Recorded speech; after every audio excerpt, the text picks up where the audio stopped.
For days, if not past weeks and months, I've been delaying, thinking, and also waiting for certain developments in order to try and gather my thoughts.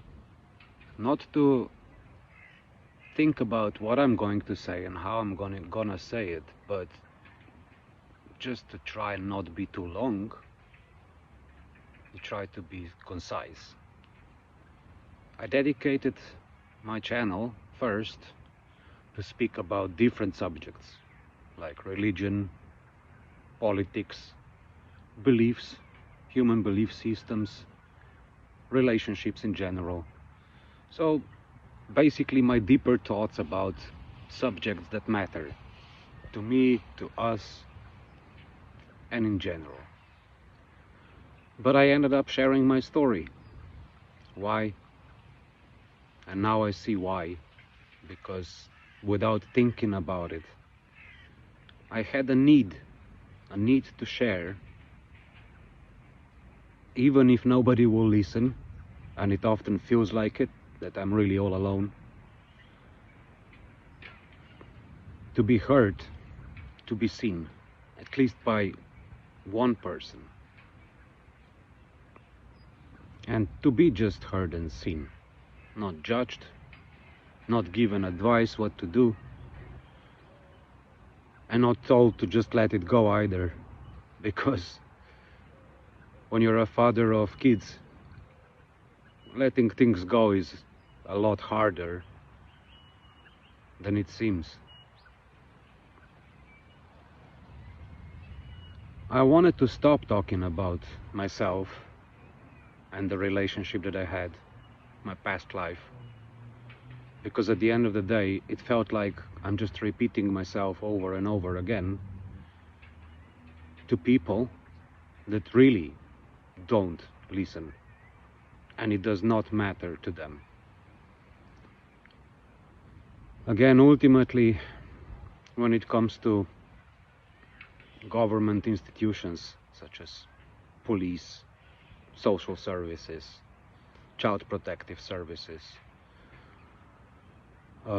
organizations to protect women, because clearly men to be protected in a domestic abuse and toxic abuse relationship is, at least from what I can see, from my experience and the stories I can see and gather around, men don't need to be protected. Clearly we're automatically labeled, defined and perceived as the aggressors, as animals even. I mean, it's super fucking painful.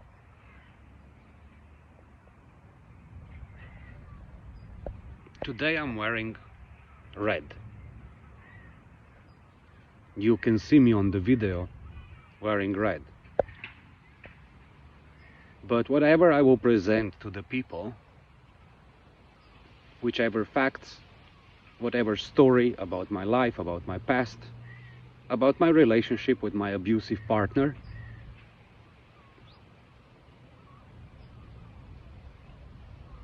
it didn't matter. It was a waste of time. Every time, basically, with every step along this way, things have only escalated, in a sense that the more open I am, the more honest I was about everything, my mistakes, what I experienced, what my fears are about the children, all these kind of things. And not the fears based on imagination, fears based on actual things I've seen and experienced, even after leaving the home. Nothing, not a single thing that I said or have actually done in my life to work on myself, improve myself, to prove my credibility, to prove my merit. It's not about the money or career achievements. but it's about the credibility. It's about seeing whether people really have heard and remembered what you have told them about yourself. So the last story from the Child Protective Services came out looking like, when I'm wearing red, they claim I was wearing blue.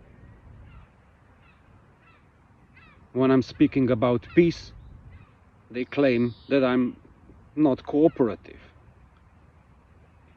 When I'm talking about surviving and fighting for survival, a lot of people just in past 2 years, all they heard was fighting. And all they can see and project on me is being suicidal, which is ironic. It was last year, just around this time, when I was reading one document from social services that were escalating this situation to the Child Protective Services. And that document, even though it was just a draft, and then it was changed, still not good enough to support my side of the story, at least, or any kind of truth. But they tried to allege that I would take my children, that they are afraid, the mother and the grandmother are afraid, that I would take the children with me to Slovenia, essentially kidnap my children. Even if I did have a place to go myself, that never crossed my mind. But I do know something from the experience with such people, that if they accuse you of something, that's what they are thinking and probably will end up doing. I was accused of cheating when I never did that in my life. Not too often, but often enough. Jealousy when I just had a lunch with another person. Doesn't matter male or a female. She was jealous about all of my friends. Because that's what isolation, that's what is isolation. And the isolation is a very necessary tactic for anyone like that. Toxic people, narcissists, I don't care what you want to call them. They are toxic. Toxicity comes from the intent to hurt someone because you were hurt, either by someone else in the past or that person hurt you.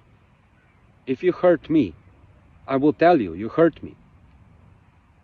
If you hurt me again, my mistake was yelling, being defensive, and arguing back, not realizing what self-respect really is, what boundaries are. I did not have that system of support, and not the kind of environment where you could grow up learning what is your toxic part and how to handle that. I didn't know that I'm wasting myself and my energy trying to convince a person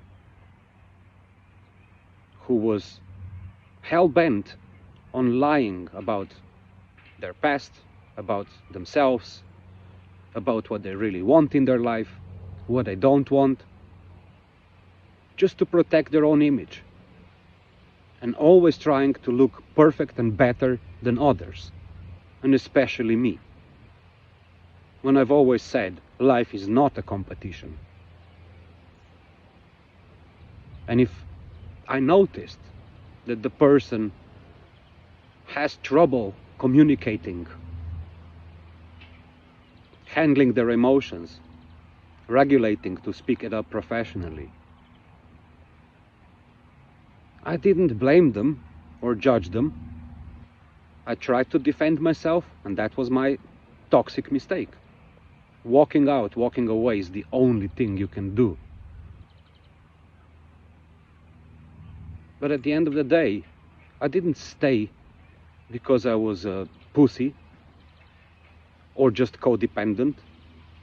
I also stayed because I was thinking that showing love, compassion, loyalty, commitment to that person will put them on the realistic ground, and they will finally start taking accountability for their actions, for their behavior, for their words. I wasn't too sensitive. I was way too patient, way too tolerant. I wasn't too much. It was too much. I wasn't too emotional. I was too confused, out of touch with my emotions, too embarrassed to speak to anyone, feeling too hopeless to find any help that doesn't end up accusing me for what I do and what I did not do, that doesn't end up projecting on me because of my harsh past, my loud voice, my cultural background, which at some point, when I've already told you nicely enough a couple of times to respect my peace and to respect my sensitivity, not all people are the same, and you still keep pushing the buttons, obviously I'm gonna tell you at some point to off. I mean,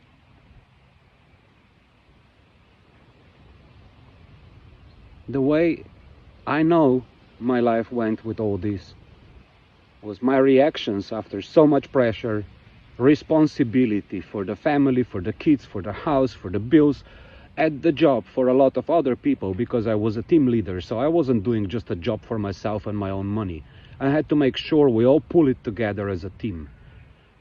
Because if we didn't, it would have cost company a couple of million euros.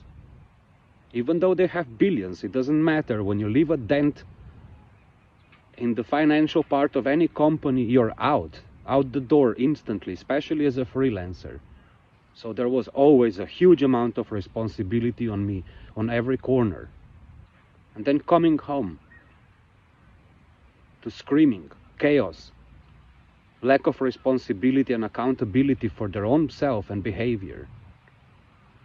And then after all that breakup and all that chaos that happened during that, they keep coming back, crying, I have a panic attack. I saw you with our kids walking out alone, and I wanted to be a part of that. Well, you already broke it. Why are you calling me? Why do you keep hurting me with that stuff, with your confusion, with your inability to figure out what you actually want and don't want? And then, after the breakup, several new partners within a blink of an eye. And when those people were disappointing, who did she call? She called me, crying, complaining that all people are selfish. Well, you called me selfish too. The guy who was there, suffering and providing for everything, hoping that at some point, even an asshole like you will change and see the light. Well, all my hopes were lost. Not because of these people, not because of her and her mother. They need help.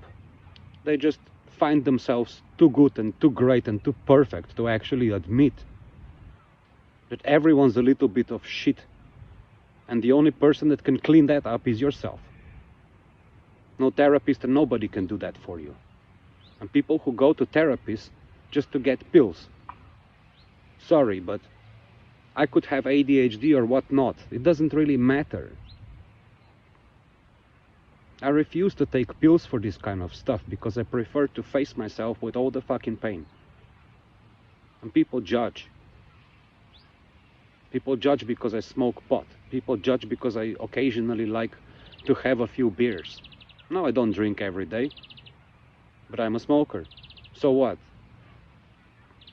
I don't need amphetamines to regulate my overwhelmed sensations, which is a lot like ADHD symptoms.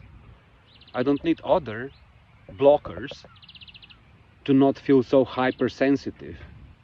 Hearing every bird around me right now, every whisper, every sound, sensing every little inch of my skin. It doesn't matter how much I talk and how much I focus on other things, I still sense everything inside and around me. And I don't want to numb all those things.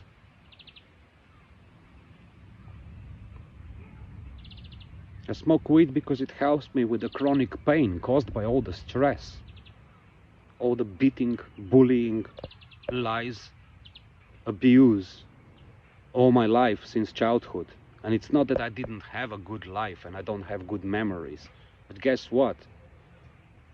90% of that good stuff in my life was created by me alone, and with few good people that were around me. Some of them not anymore, some of them now too far.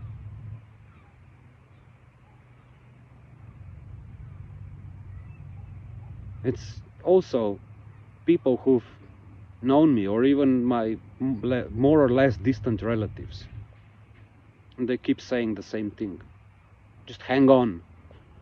What doesn't kill you makes you stronger. Well, I don't need petty advice anymore.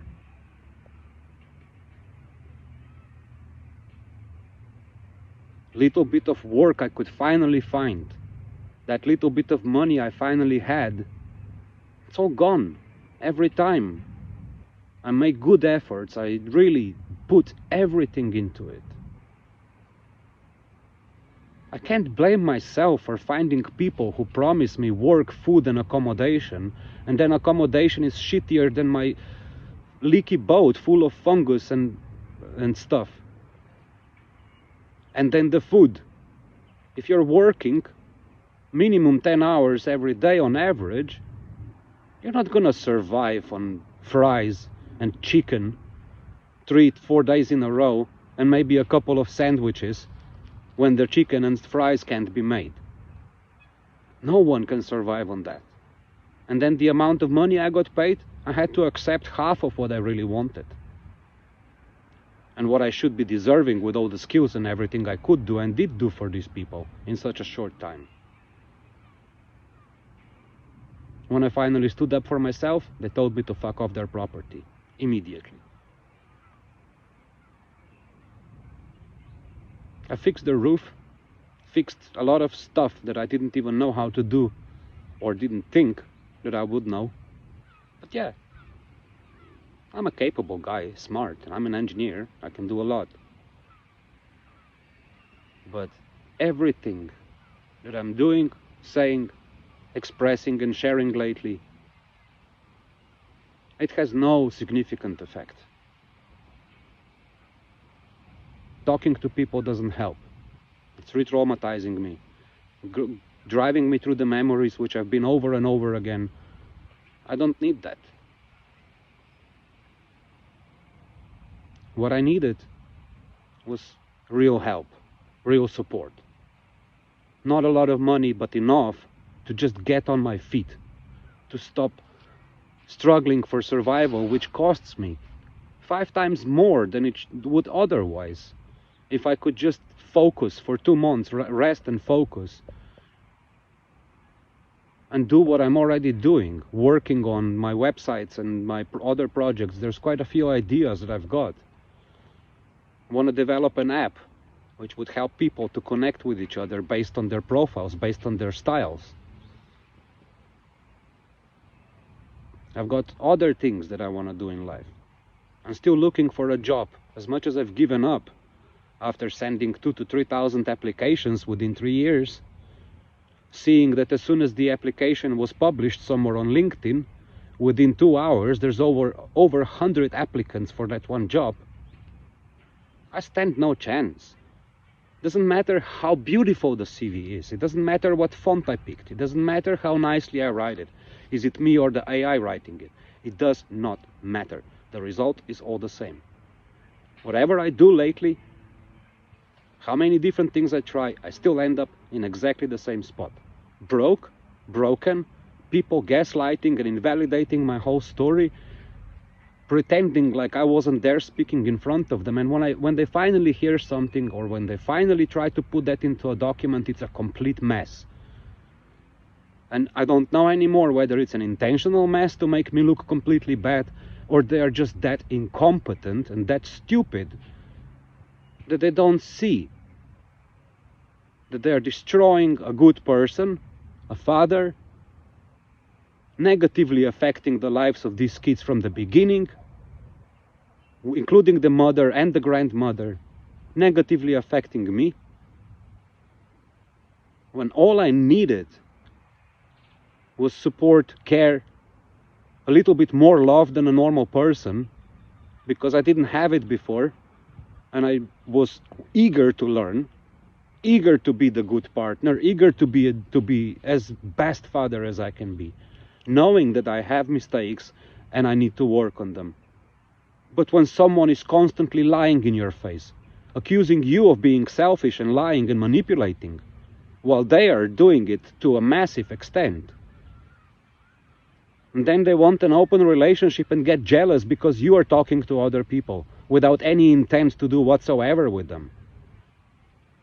Or they tell you if they're going to be seeing someone, they're going to be openly admitting about it and being transparent, and you still have to drag it out of them after 2 months of knowing that there's something going on.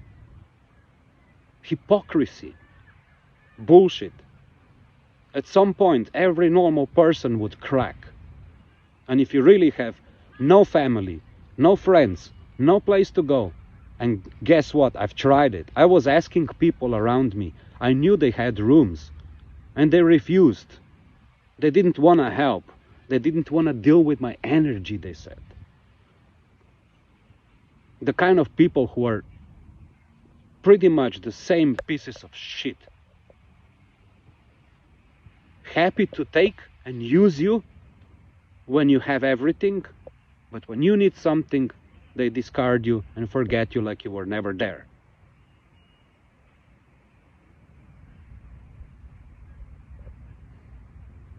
I don't know if I'm ever gonna be able to trust anyone. I don't know if I can ever really open to anyone again, because doing that has been a complete and utter minefield. Now I'm declared a psychiatric problem with suicidal tendencies. Surprisingly enough, I'm still alive after so many people trying to beat me up and kill me, literally. Not sure why I would want to survive. The guy who swung a 45-kilogram steel at my head. If I didn't want to survive, I would have let him finish me off. Especially realizing that after that, the police didn't care about either researching the crime and catching the criminal, or protecting me when I needed it. It didn't matter. Whether I speak truth about the nice stuff, it's not important. When I speak the truth about the ugly stuff, it only matters when I admit my own mistakes. That's definitely well written. My rough childhood. Me quitting or losing a job at the wrong time.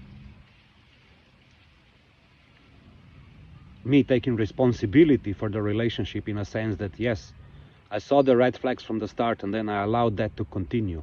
I didn't know what I was getting into. I didn't know what I was dealing with. I had no bloody clue what is a narcissist, really. You learn all of that as a consequence of the experience.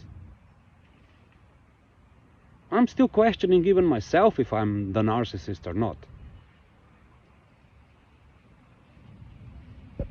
And it's really, with so much anger and everything that I felt, it's hard not to feel ashamed and guilty about it. But at the end of the day, my intent was to love. My intent was for all of us to be happy. My intent was to play with kids. My intent was to be there for them. My intent was to not work so hard but balance the work and life, balance the needs of the family and my own needs. But every time I tried to get close and more intimate and let her open up, I was pushed away. Every time I expressed my needs for her to be there for me, she was communicating, giving her attention, texting others, men or women, I don't care. It's about the emotional support. Being there means really showing up with your emotions, with your heart. Not screaming at the kids and in front of me, screaming at them, your daddy doesn't love you, your daddy doesn't want to play with you. He is too selfish to do anything for you. It was a goddamn burnout. And goddamn over and out. I wanted to finish that relationship and quit it because I saw after 2 years of therapy and really trying to level things out, I was up against not just one woman, not just a wife, but her mother and everyone else, because I could never understand what she's actually saying behind my back. But clearly she made herself look perfect. Such a compassionate and caring and loving mother, she only worries about me and my mental health and well-being. Every time they were asking me a question, I was honest and explained how my life was from the perspective of like, look at the fact that I built myself up from that shit, from the neglect, from the sexual abuse, from the really terrifying abuse at home, bullying in school and all that stuff. I built myself up. Everything that was there to grab and to see, achievements and all the career and stuff, my personality, my peace, my tolerance for all these people, that was my strength. And what did they see? An angry man. And when they were asking her the same questions, what was her life like, she answered only one word with this face: stable.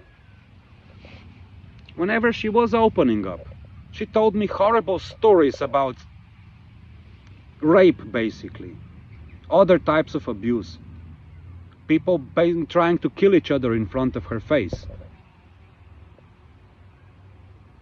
serious domestic abuse, father beating her mother with fists, all this kind of stuff.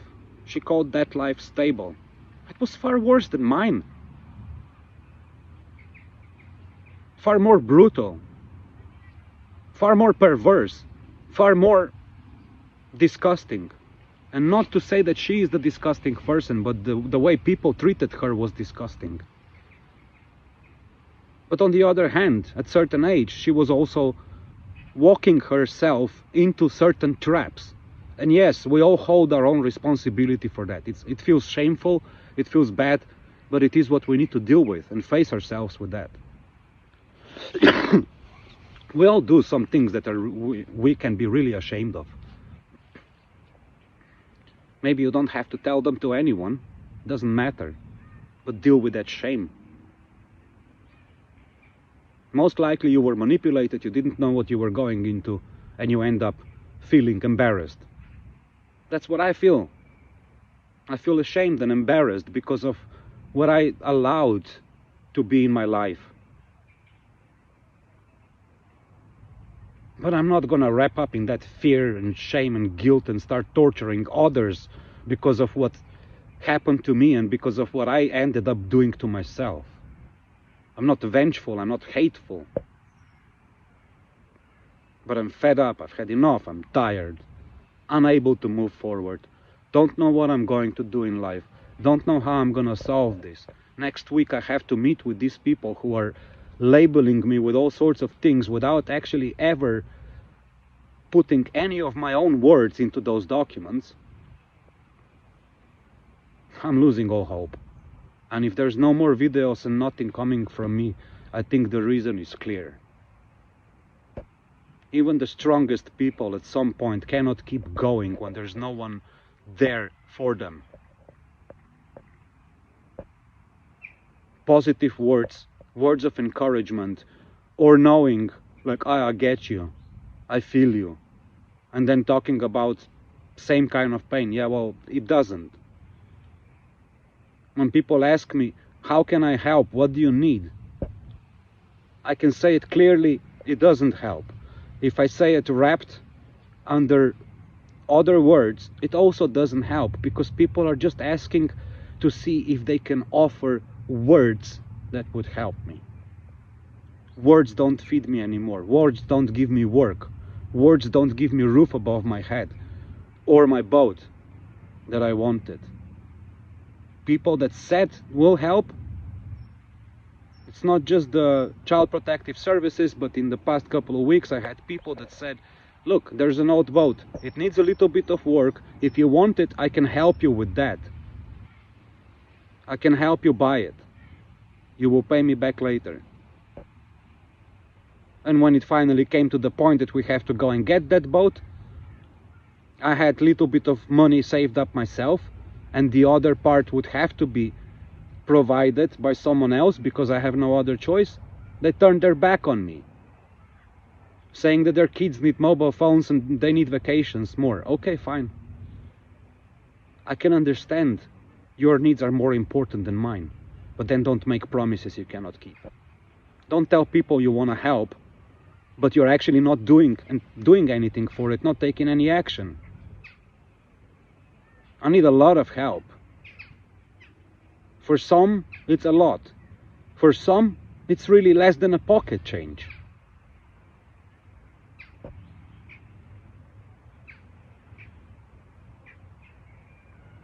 I'm not begging, asking, waiting, doing nothing while I wait.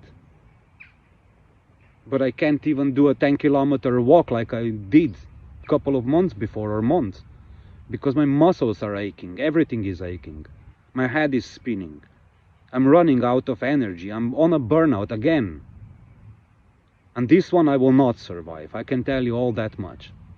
You can't be surviving over 10 years of burnout, bullshit pressure, gaslighting and invalidating your complete existence by literally everyone who, especially people who are supposed to be helping around there.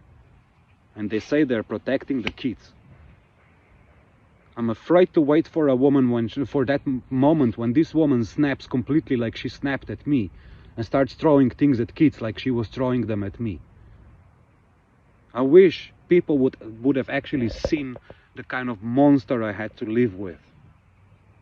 And the fact that I didn't end up hurting her more than I have with my loudness and my defensiveness speaks volume of my regulation, of my pulling back, because honestly, if it was properly allowed, these kind of people, they don't talk. You can't reason with them.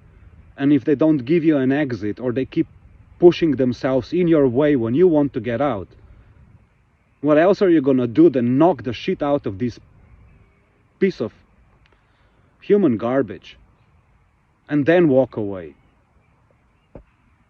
It's not about the violence, and violence is not solving anything. But they are actually pushing you that far, and they don't stop until they finally get it. And some of them don't get it even after that, because clearly they're gonna go stand up, cry a victim, and let the whole world know what kind of a psycho you are. That was their whole intent from the beginning. To destroy you, to label you, and take what you've got. Because they're not competent, smart enough, and hardworking enough to achieve anything by themselves and on their own.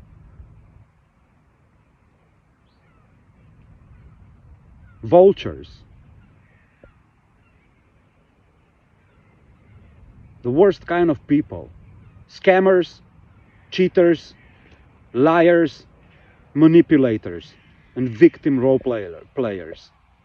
Just look at the example of this stupid CEO who got caught cheating at the concert on a live camera. Now he's trying to say that he's gonna sue someone for the embarrassment and the trouble it was caused to him. Wake up, idiot. You're a scumbag, and that's it.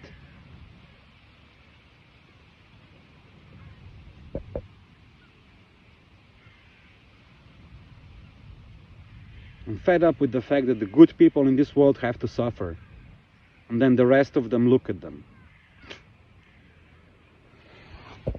Lying, cheating, scamming and all that stuff, and people are still worshipping them.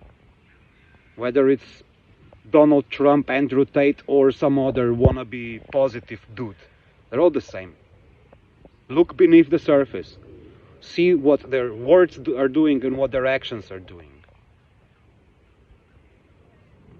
If people were so hell-bent on really helping anyone, they wouldn't be trying to keep grabbing for themselves so much.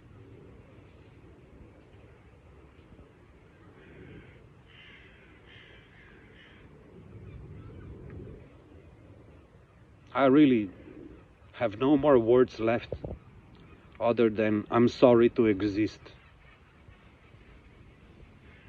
And I'm sorry that my honesty, my truth, my integrity and my love has hurt those people who cannot accept that a woman can be an utter piece of shit. Good luck with all of that. Thanks for watching. Goodbye.